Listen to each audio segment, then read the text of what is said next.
लाल किले के पास red light की तरफ बढ़ रही थी वैन। धमाके वाली वैन को लेकर वहां पर कौन पहुंचा था? मोदी ने किया गृह मंत्री शाह को फोन। दिल्ली में जारी हुआ अलर्ट। ऑपरेशन के लिए उतरे एनएसजी कमांडो। आतंकी साजिश या फिर कुछ और? घटना से 5 मिनट पहले वहां पर क्या हुआ था? 3 आतंकी गुर्गे गिरफ्तार।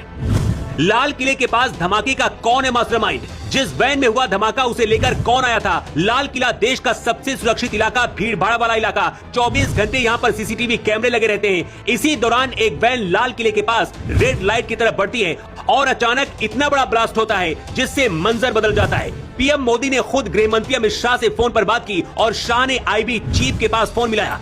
हर 10 मिनट में अपडेट ले रहे हैं। दिल्ली पुलिस कमिश्नर खुद मौके पर पहुंचे हैं और सबूत इकट्ठा किए जा रहे हैं। क्या आतंकी हमला है या फिर कुछ और? ब्लास्ट से 5 मिनट पहले वहां पर क्या हुआ था, ये जानना आपके लिए बहुत जरूरी है।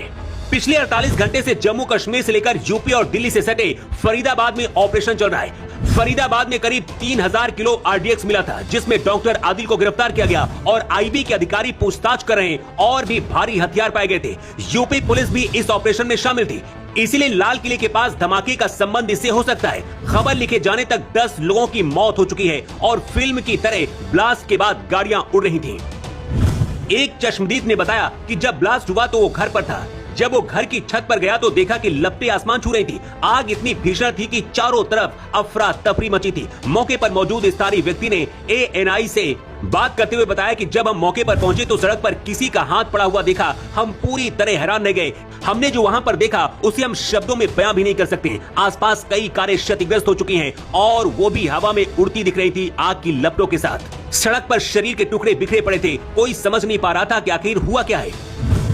एनआईए की टीम ऐसे मामले में एक्सपर्ट होती है और उन्हें पता होता है कि ऐसे हालातों में क्या होता है और क्या किया जाना चाहिए। यही वजह कि मौके पर एनएसजी कमांडो पहुंच चुके हैं और एफएसएल की टीम सबूत इकट्ठा कर रही है और खुफिया एजेंसियां किसी बड़ी साजिश तक पहुंचने की कोशिश कर रही हैं। धमाके के बाद देश के सभी बड़े शहरों में अलर्ट जारी किया गया है। दिल्ली पुलिस कमिश्नर सतीश गोलचा का कहना है कि जब धमाका हुआ उस दौरान कार बहुत धीमी रफ्तार से चल रही थी। मतलब ये हादसा नहीं बल्कि सोची समझी साजिश हो सकती है या फिर फिदायीन हमला हो सकता है। पिछले 48 घंटे में गुजरात से लेकर फरीदाबाद तक कई डॉक्टरों को गिरफ्तार किया गया है जो आतंकियों के संपर्क में थे। 2 डॉक्टर, जिनमें से एक का नाम आदिल अहमद और दूसरे का मुजम्मिल शकील था, दोनों को गिरफ्तार किया गया है।